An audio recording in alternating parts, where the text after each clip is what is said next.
Hi hello welcome to eagle media works. ఇప్పుడు మన దేశంలో కానివ్వండి, రాష్ట్రంలో కానివ్వండి, వివిధ నేపథ్యాల్లో చూసుకుంటే ఆరోగ్యం ఖచ్చితంగా ఒక ఫ్యాక్టర్ అయితే కనుక ఆదాయం కూడా ఇంకొక ఫ్యాక్టర్గా మారుతోంది. ఈ ఆదాయంలో మనం ఒక రకంగా చెప్పుకోవాలంటే ఎక్కడ ఖర్చు అవుతుంది అనేది చూసుకుంటే అందరికీ కనిపించే ఖర్చు ఒకటే కనిపిస్తుంది.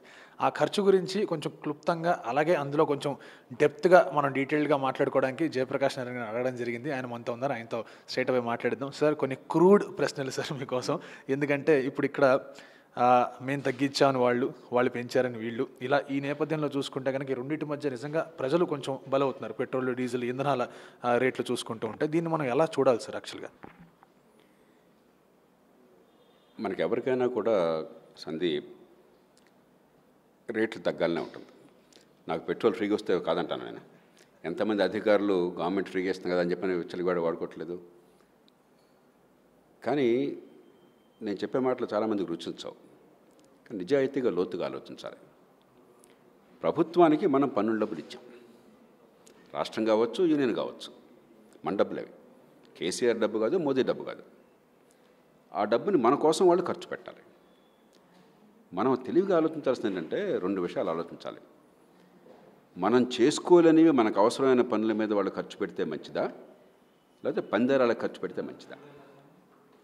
రెండు, ఆ పెట్టే ఖర్చు వల్ల మన ఆదాయం పెరగటము, మన బతుకు బాగుపడడం మంచిదా, ఏదో పెట్టేశారు కదా సంతోషపడడం మంచిదా? ఈ రెండు రకాలుగా చూడండి. ఉదాహరణకి ఆరోగ్య వ్యవస్థను గురించి నేను గట్టిగా మంచి పోరాడుతున్నాను. దేశం మొత్తంలో 85,000 కోట్లు ఖర్చు పెడితే అదనంగా అందరికీ మంచి ఆరోగ్యం వస్తుంది. ఓ కుటుంబం వేళ ఏ రైతుని అడగండి, నేను ఎప్పుడు నా ఫోన్లు చేసినా కలిసినా ఎప్పుడు అడుగుతుంటాను రైతు కుటుంబాలని, సామాన్యుల్ని, పేద కుటుంబాలని. బాబు, పిల్లల చదువు కోసం అంత ఖర్చు అవుతుంది. ప్రతి కుటుంబం నాకు చెప్తోంది, సార్ ఏడాదికి 2 పిల్లలు ఉంటే వాళ్ళ పరిస్థితిని బట్టి 25,000 నుంచి ₹1,00,000 దాకా ఖర్చు అవుతుంది. పేద కుటుంబాలు ఒక 70,000, 50,000 ఒక కుటుంబం, పేద కుటుంబం, గ్రామాల్లో ఉన్న కుటుంబం చదువు కోసం, స్కూల్ చదువు కోసం ఖర్చు పెట్టడం అంటే చిన్న విషయం కాదు. డబ్బున్న వాళ్ళకి 70,000 పెద్ద లెక్క కాకపోవచ్చు. నేను నా పిల్లలకి ఏనాడు కూడా 70,000 ఖర్చు పెట్టలేదు చదువు కోసం అని చెప్పని. ఎంత భారాన్ని భరిస్తున్నారు, ఎంత అప్పులు పాలవుతున్నారు, ఎంత ఆస్తులు అమ్ముకుంటున్నారు. రెండోది, నేను ఎప్పుడు అడిగేది ఆరోగ్యానికి ఎంత ఖర్చు అవుతుంది. సరే, పరిస్థితులను బట్టి మార్పులు చేర్పుంటే ఎందుకు వ్యాధులు గారా, కానీ 25,000 తక్కువ ఖర్చు ఏ కుటుంబానికి లేదు. ఏడాదికి ₹1,00,000 ఖర్చు పెట్టేది అనవసరంగా. ప్రభుత్వం సరిగ్గా చేస్తే ఖర్చు అవసరం లేనిది. ₹1,00,000 ఖర్చు పెడితే దాన్ని ఈ ప్రభుత్వం తన డబ్బుల్ని సద్వినియోగం చేసి ₹1,00,000 ఆదాయం చేయాలి మనకి.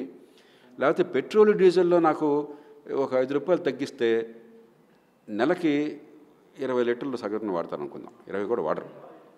స్కూటర్లో చేస్తే 25 వాడరు, 10, 12 వాడతారు, 10 లీటర్లు వాడతారు. 10 లీటర్లు వాడదాం అనుకున్నాం. 10 లీటర్లకు లీటర్కి ₹5 తగ్గిస్తే ₹50. లీటర్కి ₹10 తగ్గిస్తే ₹100. ఏడాదికి ₹1,200. కానీ ప్రభుత్వానికి వచ్చే నష్టం 85,000 కోట్లు ఉంటుంది. ఆదాయం తగ్గేది.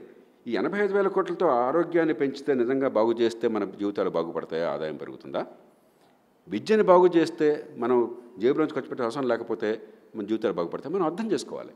మనం ఏం చేస్తున్నాం, అసలు మనం ఏం కావాలో కూడా కోరుకోవటం తెలియక, విష్ణుమూర్తి ప్రత్యక్షం ఏం కావాలో కోరుకోమని చెప్పంటే ఆ సినిమాలో రావుగోపాల్ గారితో చెప్పిస్తారు బాబు గారు, మేనమావచలో వెంట్రుకలు కావాలి స్వామి అని చెప్పన్నాడు.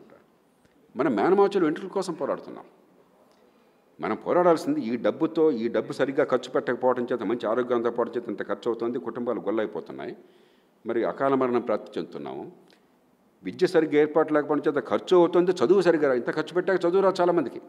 180 మందికి తల్లిదండ్రులు పాపం ఎంతో ఆతృతతో చదివించడమే కానీ పిల్లలు ఏ తప్పు లేకుండానే చెత్త పరీక్షలు, చెత్త చదువు వల్ల ఎందుకు పనికిరానో తయారవుతున్నారు. నష్టపోతున్నాం. ఎందుకు చేయట్లేదని మనం నిలదీయాలి. అంతేగాని మన కాలక్రమేణా ఈ దిగుమతి చేసుకుంటున్న ఇంధనం దగ్గర నుంచి, ప్రకృతిని కాలుష్యం చేసి భూతాపాన్ని పెంచిన ఇంధనం దగ్గర నుంచి మనం రేపొద్దున సౌర విద్యుత్కి మిగతా వాటికి వెళ్ళాలి. అది వెళ్ళాలంటే దాని రేటు కూడా ఒక మార్గం. రేటు దీని బదులు విద్యుత్ కారో లేకపోతే విద్యుత్ మోటార్ సైకిల్ వచ్చినప్పుడు అక్కడ ఖర్చు మీకు పావలాలో వచ్చిందనుకోండి, ఇక్కడ ₹10 అవుతుంది అనుకోండి ఆ కిలోమీటర్కి, ఆ పావలా వైపుకి వెళ్తాం. అలా కాకుండా దీన్ని బాగా తగ్గించేసి మరి దీనికి ఆకర్షణ లేకుండా చేసాం అనుకోండి, ఇది కొనసాగిస్తాం. అంచేత ఇది పెద్ద విషయం కాదు నా దృష్టిలో. రాజకీయంగా ఒకరినొకరు తిట్టుకోవాలి కాబట్టి మనకి ఇమాజినేషన్ లేక, సంకల్పం లేక, ప్రజలకి నచ్చ చెప్పే శక్తి లేక మీ విద్యా ఆరోగ్యాన్ని బాగు చేస్తామన్న భరోసా ఇవ్వలేక, నమ్మకాన్ని కల్పించలేకపోతున్నారు కాబట్టి, విశ్వసనీయత లేదు కాబట్టి ఈ దేశంలో ఈ మాటలు చెల్లుతున్నాయి. అంటే సార్ ఒక సింపుల్ ఈక్వేషన్ సార్, ఇప్పుడు లేటెస్ట్ కొత్తగా జాబ్లో జాయిన్ అయిన కుర్రాడు కానీ లేకపోతే ఎవరన్నా యువతి కానీ ఉన్నారంటే వాళ్ళు బండి మీద వెళ్ళాలనుకుంటే వాళ్ళకి వచ్చే జీతంలో ఇంత పెట్రోల్కి వెళ్ళిపోతుందని ఆలోచిస్తారు. కానీ వాళ్ళకి రావాల్సిన అంటే హెల్త్ పరంగా వాళ్ళు తీసుకోవాల్సిన జాగ్రత్తలు కానీ వాళ్ళు పెట్టే ఖర్చులు కానీ ప్రభుత్వం దగ్గర నుంచి ఏం రావాలని ఆలోచించలేకుండా కూడా సమాజం తయారైందని దాని పట్ల మీరు ఏమైనా నిరుత్సాహం కానీ లేకపోతే అట్లాంటి ఏమైనా ఉందా మీకు? నిరుత్సాహం లేదు. ఎందుకంటే మన రాజకీయ వ్యవస్థ ఎట్లా తయారైందంటే, నేను వేసే ఓటుకి నా బతుక్కి సంబంధం తెగిపోయింది. అలాగే నేను కట్టే పన్నులకి నాకు వచ్చే సేవలకి సంబంధం తెగిపోయింది.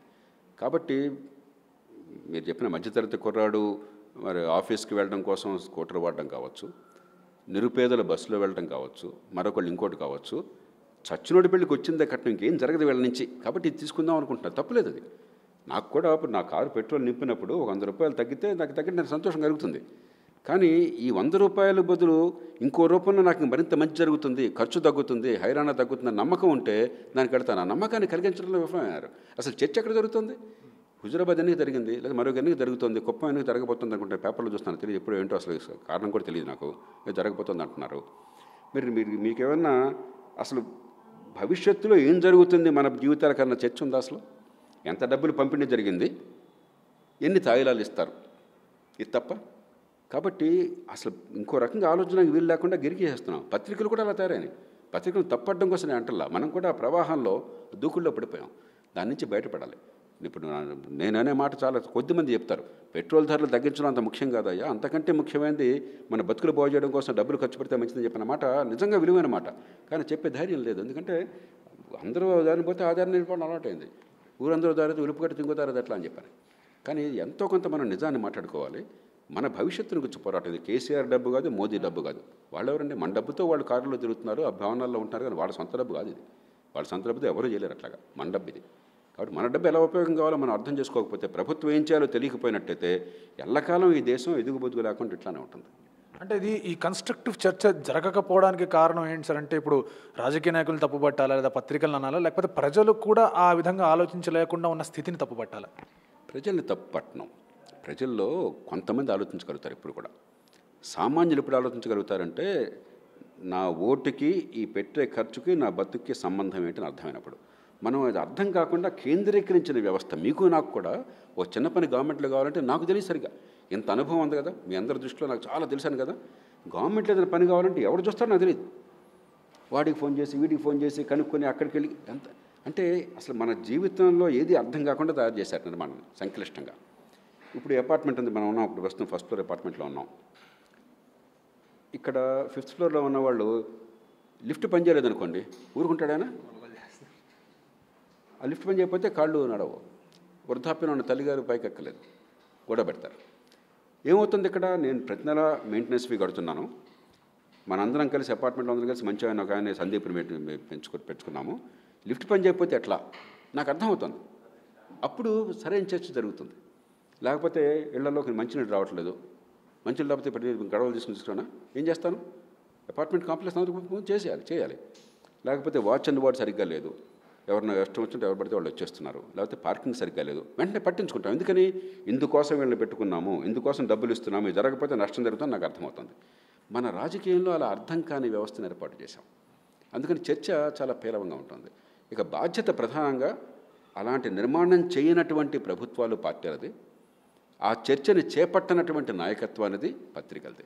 ఎందుకంటే మీ బాధ్యత ఆ రోజు హడావిడిగా 10 మంది చూస్తారని చెప్పని డ్రామాలు చేయడం కాకుండా, ఏది ప్రజలకు అవసరమో చెప్పే బాధ్యత, ఆ విషయాన్ని ప్రతిష్ఠించే బాధ్యత మీది. ఆ ముందు చూపు ఉండాల్సింది మీకు. మీరు చేయకుండా పత్రికల వాళ్ళను, పార్టీలను చట్టసభలో చేయకుండా ప్రజలు నిందిస్తే ఉపయోగం లేదు. ప్రజలకు అర్థం కాని వ్యవస్థ నిర్మాణం చేశాం. నాకు కూడా అర్థం కాదు చాలా సందర్భాల్లో ప్రభుత్వం ఏం జరుగుతుందో. అంటే సార్ మీరు చెప్పిన దాని ప్రకారం ఒక కంప్లీట్ జాబ్ డిస్క్రిప్షన్ లాంటిది ఉండాలి అంటారా? అది బహిర్గతం అవ్వాలి అంటారు? ఖచ్చితంగా అసలు ఈ ప్రభుత్వంలో ఏ స్థాయిలో ఏ పని జరుగుతుంది, ఆ పని జరగకపోతే జవాబుదారి ఎవడు, మనకి ఎప్పటికి దుర్భేద్యం ఎవరికి అర్థం కాదు. అది ఎప్పుడైతే అర్థమవుతుందో, ఇక్కడ అపార్ట్మెంట్లను చూసే మనిషి ఈ లిఫ్ట్ పని చేయకపోతే బాధ్యత అయింది స్పష్టంగా తెలుసు, పని చేయకపోతే నష్టం ఇది స్పష్టంగా తెలుసు, నెల ఇంత డబ్బు కడుతున్నాను స్పష్టంగా తెలుసు. ఈ 3 తెలిసినాయి. ఎంత డబ్బు కడుతున్నాను, ఎందుకు కడుతున్నాను అని బాధ్యతలు ఏంటి, ఎవడి బాధ్యత, ఈ 3 అర్థమయ్యే వ్యవస్థ నిర్మాణం చేయండి, అన్ని పటాపంచలైపోతాయి. అది చేయలేం మనం. అది చేసిన చోట్ల బాగా జరుగుతుంది. పాస్పోర్ట్లు గతంలో విపరీతంగా చండాలంగా ఉండేది. ఇవాళ పాస్పోర్ట్ కావాల్సిన వాడికి ఎంత డబ్బు కట్టాలా, ఎంత టైంలో అవ్వాలా, ఒక సిస్టమ్ ఉంది. ఇప్పుడు పక్కగా జరుగుతుంది. అలాగే టెలిఫోన్లు ఉన్నాయి. పూర్వం గవర్నమెంట్ దగ్గర తలప్రాణం తక్కువచ్చేది, దానికి వేరే వ్యవస్థ ఏర్పడింది. గవర్నమెంట్ కనీసం బుద్ధి తెచ్చుకుని మనకు వద్దే, మనకు లాభం మనం చేయలేమని చెప్పని మీరు రెండే స్వేచ్ఛగా పోటీన్నారు. ఇప్పుడు పని జరుగుతుంది. వాడు చేయలేదనుకోండి, వెంటనే చొక్కా పట్టుకుంటాం, లేకపోతే వాడిని తీసిపారేసి ఇంకోటి జరిగిపోతాం మనం. కాబట్టి వ్యవస్థ ఎప్పుడు కూడా ఈ మూడు, డబ్బు ఎంత కడుతున్నాం, ఎందుకు కడుతున్నాం, వాళ్ళు చేయాల్సిన బాధ్యతలు ఏంటి, ఎవరు చేయాలి పని, ఇది అర్థమైతే ప్రజాస్వామ్యం బాగుపడుతుంది. అర్థం కాని వ్యవస్థ నిర్మాణం వల్ల ఈ తంటాలన్నీ వచ్చినాయి. అంటే సార్ ఇప్పుడు కూడా మనకి కష్టాలని డ్రమటైజ్ చేసి లేకపోతే కష్టాలని చూపించే రకంగా మన వ్యవస్థ అనేది మనం చూస్తూ వచ్చిన ఈ నేపథ్యం చూస్తున్నాం. కాబట్టి ఎవరికన్నా కూడా రేట్లు పెరిగిపోతున్నాయి, దానివల్ల ట్రాన్స్పోర్ట్ పెరిగిపోతుంది, దాని మీద ఇతరత్ర గూడ్స్ మీద కూడా రేట్లు పెరిగిపోతున్నాయి. అంటే ఒక కష్టమైన ఒక సందర్భాన్ని చూపించుకుంటూ ఇలా కష్టాల్లో ఉన్నామని చెప్తూ ఉంటారు, కానీ దానికి చేయదగిన ఇంకేమైనా చేయొచ్చిన స్పష్టమైన వైఖరి లేదు. మరి దీన్ని ఎలా మార్చాలి అండ్ ఎలా భాగస్వాములు అవ్వాలి ప్రజలు కూడా? సందీప్, దీనికి ఎక్కడికి వెళ్ళక్కర్ల, కుటుంబాన్ని చూడండి. ఓ కుటుంబం ఇప్పుడు ఏం చేస్తుంది, నాకు ఎంత ఆదాయం ఉంది, ప్రేమాభిమానాలు ఉన్నాయి, ఒకరి మీద ఒక నమ్మకం ఉన్నది, అందరికీ అర్థమవుతుంది. కాబట్టి ఆదాయం ఎంత ఉంటే దేనికి ఎంత ఖర్చు పెట్టాలన్నది కుటుంబంకి వచ్చి నిర్ణయాలు చేసుకుంటుంది. దానిలో కొన్ని త్యాగాలు ఉంటాయి. ఎందుకు త్యాగం చేస్తున్నారు? రేపు పొద్దునప్పుడు ఒక తండ్రికి చాలా సరదాగా విహారయాత్రకి వెళ్ళి ఒక 10,000 ఖర్చు పెట్టాలని ఉండొచ్చు. ప్రతి వాళ్ళకి ఉంటుంది, నాకు ఉంటుంది, మీకు ఉంటుంది. కానీ 10,000 ఒక అమ్మాయి చదువు కోసం ఖర్చు పెట్టినట్టయితే, మంచి చదువు వస్తే బాగుపడుతుందని చెప్పడు. ఈ విహారయాత్రకి వెళ్ళాలి, 10,000 రూపాయలు తినుకుని అంతకంటే అదనంగా డబ్బులు లేవంటే ఆ కుటుంబం 190 సందర్భాల్లో అది వదిలేసుకుని పిల్లల కోసం చేస్తుంది. ఎందుకని? రేపటి భవిష్యత్తు బాగుంటుందని చెప్పని. అదే రీతిన ప్రభుత్వాలు పనిచేస్తే రేపటి భవిష్యత్తు కోసం ఇవాళ త్యాగాలు ఒక కుటుంబానికి, ఒక వ్యక్తికి, ఒక సమాజానికి అనివార్యం. ఒక పిల్లగాడు ఇంట్లో మరి పాఠాలు చదవకుండా, విషయాన్ని నేర్చుకోకుండా, హోంవర్క్ చేయకుండా పొద్దున్నుంచి సాయంత్రం దాకా వీడియో గేమ్స్ సరదా, కొంత సరదా కావాలి, కానీ అసలు అది తప్ప ఇంకోటి వ్యసనం అయిపోయింది అనుకోండి, తల్లిదండ్రులు ఏం చేస్తారు? అరే నాన్న, ఈ వీడియో గేమ్స్ దానికి సమయం దానికి ఉంది, అంత టీవీ వీడియో గేమ్స్ చేస్తే మరి నీ భవిష్యత్తు బాగుపడాలి కదా అని కొంచెం చెప్తారు. పిల్లోడికి సంతోషం ఉండదు, పిల్లోడు కోపం తెచ్చుకుంటాడు. మన పిల్లలు ఆ మాట చెప్తే తలుపు ఢలాలు వేసి ఐ హేట్ యూ నాన్నగారు అంటారు. మనం కూడా చిన్నప్పుడు ఆ మాట అన్నాం. తల్లి తండ్రి మనకు కొంచెం మందలిస్తే వెంటనే వ్యతిరేకించి వినేవాళ్ళము. కానీ మంచి ప్రజాస్వామ్యం ఏంటంటే నాయకత్వం కొన్ని సందర్భాల్లో తాత్కాలికమైనటువంటి ప్రభావాన్ని పక్కన పెట్టి రేపటి మంచి కోసం ఇవాళ కొంత త్యాగం కూడా అవసరం సమాని వాళ్ళని ప్రజలు నడపాలి. ఎప్పుడు సాధ్యమవుతుంది? మీ మీద నమ్మకం ఉండాలి. తల్లిదండ్రుల మీద నమ్మకం ఉంది కాబట్టి ఒక క్షణంలో కోపం వచ్చినా కూడా నడుస్తుంది. రెండోది, రేపు పొద్దున దీనివల్ల మంచి ఫలితం వస్తున్న భరోసా ఉండాలి. మనకు విశ్వసనీయత నాయకత్వం చాలా అరుదైంది. అది ఉన్నా కూడా రేపు పొద్దున ఖచ్చితంగా బాగా జరిగే ఏర్పాట్లు చేశారన్న భరోసా కూడా కొరబడింది. ఈ రెండు చేసినప్పుడు ప్రజలు వింటారు. ఇవి చేయనప్పుడు మన బలహీనతని ప్రజల మీద నిర్దేశి వాళ్ళని నిందిస్తున్నాం. ఎన్నో సందర్భాల్లో గొప్ప నాయకులు ప్రజల త్యాగాలకు పెరుకొల్పి అద్భుతమైన ఫలితాలు తీసుకొచ్చి కీర్తిని పొందారు. నిజంగా సమాజంలో నిలిచిన చివరికి వాళ్ళు గొప్ప నాయకులు, వాళ్ళు నిలిచారు. అంతేగాని తాత్కాలికంగా తాయిలాలు ఇచ్చి ఆ పూట ప్రజల్ని జిందాబాద్ అనిపించుకొని చప్పట్లు కొట్టించుకున్న వాళ్ళు ఎవరు నిలవల. చరిత్రలో నిలిచిన వాళ్ళు రేపటి భవిష్యత్తు కోసం ఇవాళ త్యాగాలకు సిద్ధపడ్డవాళ్ళు. ఆ కుటుంబాలైనా అంతే, దేశమైనా అంతే. మంచి నాయకత్వాన్ని ఇవ్వకుండా ప్రజలు జరిగితే లాభం ఏంటి? సార్, ఇప్పుడు ఇంకోటి, ఇది అన్నీ మాట్లాడుకుంటున్న ఈ నేపథ్యంలో కొన్ని మంచివి లేకపోతే కొన్ని పాజిటివిటీస్ కూడా చెప్తూ ఉన్నారు. ఈజ్ ఆఫ్ డూయింగ్ బిజినెస్ అని చెప్పారు, తర్వాత 1 నేషన్ 1 ట్యాక్స్ అని చెప్పారు. వాటన్నింటిని కూడా మళ్ళీ వీటితో మూడు పెట్టేస్తున్నారు. అవన్నీ ఉన్నాయి కాబట్టి ఇక్కడ ఇది ఉంది, ఇది అందులో పెట్టుంటే తగ్గేది, ఇది ఇందులో చేస్తుంటే బాగుండేది, బిజినెస్ దీనివల్ల ఏంది దానివల్ల ఏంది. దీంతో ఏమైందంటే సార్, ఒక మల్టీ లెవెల్లో బ్రాంచ్ అవుట్ అయిపోయి అసలు సరిగ్గా ఎవరికి ఏమి అవగాహన లేకుండా దీని కారణం జీఎస్టీ, దీని కారణం అదే బ్లైండ్గా మాట్లాడేస్తున్నారు. ఇప్పుడు పెట్రోల్ సంబంధించి కూడా జీఎస్టీలో పెడితే తక్కువ అయిపోతుంది అన్నాం, ఎడ్యుకేషన్కి సంబంధించి, బిజినెస్ సంబంధించి అదేంది ఇదేంది అన్నాం. This is very confusing sir. యాక్చువల్గా చిట్కాలేం లేవు, ఒకళ్ళనొకళ్ళు తిట్టుకోవడానికి తప్ప. ఏంటంటే ఇప్పుడు ఏదో రకంగా ఆత్మరక్షణలో పడ్డప్పుడు, నిజాయితీ అయిన వాదన చేయడానికి ధైర్యం లేకపోతే, లేదా దూరదృష్టి లేనప్పుడు ప్రస్తుతానికి నేను తప్పించుకోవాలి. కాబట్టి వాట్ ఇఫ్ నువ్వు కూడా చేస్తున్నావు కదా, నన్ను అంటావు ఎందుకు, నువ్వు ఇలా చేస్తే బాగుండేది కదా, ఇట్లా ఒకళ్ళనొకళ్ళు తిట్టుకుంటారు. ఇప్పుడు మన ధాన్యం విషయంలో చూస్తున్నాం, జీఎస్టీ విషయంలో చూస్తున్నాం, మరదానిలో చూస్తున్నాం. ఇవన్నీ అనవసరం. మనం మూలంలోకి వెళ్ళాలి. జీఎస్టీ అంటే నాకే సరిగ్గా అర్థం కదా, ప్రజానికి అర్థమవుతుంది. అవన్నీ ఎందుకు, ఏం డబ్బు ఎందుకు ఖర్చు పెడుతున్నావు, ఎలా ఖర్చు పెడుతున్నావు, ఫలితం వస్తుందా లేదా, దానిలోకి వెళ్ళి చర్చను దాని చుట్టూ తిప్పితే, ఇవాళ బ్రిటన్ చూడండి, ఫ్రాన్స్ చూడండి, అమెరికా చూడండి, వాళ్ళు ఎవరు మనలాగా మాట్లాడరు. అసలు వాళ్ళు మాట్లాడేది ఈ సామాన్య విషయాలు. మనకంటే చాలా సంపద ఎక్కువ ఉన్నది, మనకంటే బోల్డంత విద్య ఎక్కువ ఉన్నది, అవగాహన ఎక్కువ ఉంది, ప్రజాస్వామ్య అనుభవం ఉన్నది. వాళ్ళు తెలివి తగలేక తెక్కోళ్ళు కాబట్టి వాళ్ళు మాట్లాడేది మన చదువు ఏంటి, మన పిల్లల ఆరోగ్యం ఏంటి, మనకి రోడ్లు ఏమిటి, ఇప్పుడు అమెరికాలో అధ్యక్షుడు బైడెన్ గారు రోజు చెప్తున్నాడు ఏంటి, $1.2 ట్రిలియన్ $1,200 బిలియన్ ఇన్ఫ్రాస్ట్రక్చర్ కోసం చెప్పి చాలా కాలంతో చట్టం చేశాం. రోజు చెప్తున్నాడు ఆయన అమెరికా రాష్ట్రపతి. దీనివల్ల రోడ్లు వస్తాయి, దీనివల్ల ఎయిర్పోర్ట్లు బాగుపడతాయి, దీనివల్ల మరోడు బాగుపడుతుంది, మంచినీళ్ళు బాగుపడతాయి, ఇవి చేయకపోతే ఎట్లాగా. అలాగే ఎలక్ట్రిక్ కార్స్ వస్తే దానికి ఇన్ఫ్రాస్ట్రక్చర్ మనకి ఛార్జింగ్ సెంటర్స్ వస్తాయని చెప్పి. అమెరికా లాంటి దేశంలో ఎందుకు చెప్తున్నారు? వాళ్ళకి పిచ్చిలాగా. మన దేశంలో ఆ చర్చ ఎందుకు రావట్లేదు? దానికి వెళ్ళాలి, నాయకత్వం దానికి తీసుకెళ్ళాలి. మనం చాలా గాలివాటాన చర్చ, ఊరికి బస్తీ మీద సవాల్, ఏదో ఇద్దరు వస్తారు కుస్తీలు పట్టుకుంటే మనం చూస్తుంటాం, అది క్రికెట్ ఆడుతుంటే T20 మరొకటి మనం చప్పట్లు పడతాం. ప్రజలు అట్లా కాదు కదా, ఇది మన డబ్బు మన బతుకు. ఆ నాయకత్వము ఆ ప్రచార సాధనాలు రెండు కూడా మౌలికమైన బాధ్యత తీసుకోవాలి. చర్చ పక్కదారి పెట్టింది. అసలు ఒకళ్ళ మాట కూడా వింటలేదు కదా. అదే అండి సార్, దీనివల్ల ఈ పెట్రోల్ సెస్ వల్ల రోడ్లు వస్తాయి, దానివల్ల ఇంకేదో వస్తుంది, కృషి కళ్యాణం వల్ల ఇది వస్తుంది, ఇలా వన్ వే ఆఫ్ డిబేటే. కానీ ఇప్పుడు దాన్ని ఏం చేయాలంటే సమగ్రంగా చెప్పండి, ఇంత డబ్బు వస్తుంది వీటికి ఖర్చు పెట్టాలి, ఈ రకంగా డబ్బు తీసుకుని ఈ రకంగా ఖర్చు పెట్టడం మీద, లేకపోతే ఈ ఖర్చు తగ్గించేసి ఈ ఆదాయం తగ్గించేసి ఈ రంగంలో ఖర్చు లేకుండా ఉంటే నష్టపోతాం కదా. ఆ నష్టపోతాం రుజువు చేయగలగాలి. ఎప్పుడు నమ్మకంగా వస్తుంది? మీరు ఉద్యోగులకు జీతాలు ఇస్తే మాకేం లాభం లేదు, ఆ జీతాల వల్ల నాకు లాభం వస్తుందని నమ్మకం ప్రజలకు కలగట్లేదు. ఇది జరగకపోతే మాకేం నష్టం ఉందని ప్రజలకు అర్థం కావాలి. బ్రిటన్లో ఉదాహరణకి NHSకి జాతీయ ఆరోగ్య పథకం ఉన్నది. అక్కడ దానికి డబ్బులు తగ్గించారనుకోండి, దేశం మొత్తం నిలబడుతుంది. 97% మంది కొన్నేళ్ల క్రితం అక్కడ డాక్టర్లు, జూనియర్ డాక్టర్లు మరీ పనిభారం పెంచేశారు. వాళ్ళ మీద ఖర్చు తగ్గి పని పెంచాలని చెప్పని విపరీతంగా పనిభారం పెంచేశారు. 36 గంటల వరుసగా పని, 40 గంటల పని, జీతాలు తగ్గించారు. మరి డాక్టర్లు అంటే బోడంత నైపుణ్యం ఉన్నాడు, చచ్చానంత కష్టపడేవాళ్ళు. వాళ్ళంతా స్ట్రైక్ దిగారు. బ్రిటిష్ సమాజంలో 197 మంది డాక్టర్లకు మద్దతు ఇచ్చారు. ఎందుకని? వాళ్ళు మాకు ఆరోగ్యాన్ని అందిస్తున్నారు, వీళ్ళందరికీ సంతృప్తికరంగా జీతాలు అందకపోతే కాలక్రమేణా ఆరోగ్య వ్యవస్థ క్షీణించిపోతుంది, మేము నష్టపోతున్నాం అన్న స్పృహ వాడుకున్నది. అది ఎప్పుడైతే లేదో వేరే ఇష్టొచ్చినట్టు మాట్లాడుతున్నాం. ఆ సందర్భాన్ని బట్టి ఎవరు వేది ఉంటే అది మాట్లాడుతున్నాం. అదే మనిషి రేపొద్దున ఇంకో మాట మాట్లాడతాడు. అదే మనిషి ఒక సందర్భం మారగానే వాదన ఇంకోటి చేస్తాడు. కాబట్టి దీనికి అసలు పద్ధతి లేదు, పాటు లేదు. దాని గురించి చర్చ అనవసరం. మనం చూడవలసింది ఒక్కటే, నా డబ్బు ఏమవుతోంది, నాకు ప్రభుత్వం ఏం చేయాలా, చేయాల్సింది జరుగుతుందా లేదా, జరగకపోతే నష్టం ఏంటో జరుగుతుంది. దీని మీద చర్చ పెట్టండి, చాలా వేగంగా ఈ ప్రజలు నేర్చుకుంటారు. Thank you so much sir. Hopefully ఈ చర్చ తొందరగా వచ్చి అందరం కూడా భాగం అయ్యి అందరికీ కూడా ఒక క్లారిటీ వస్తుందని కోరుకుంటూ thank you so much sir, మాకు అవకాశం ఇచ్చింది. Thank you. Like and subscribe Eagle Media Works.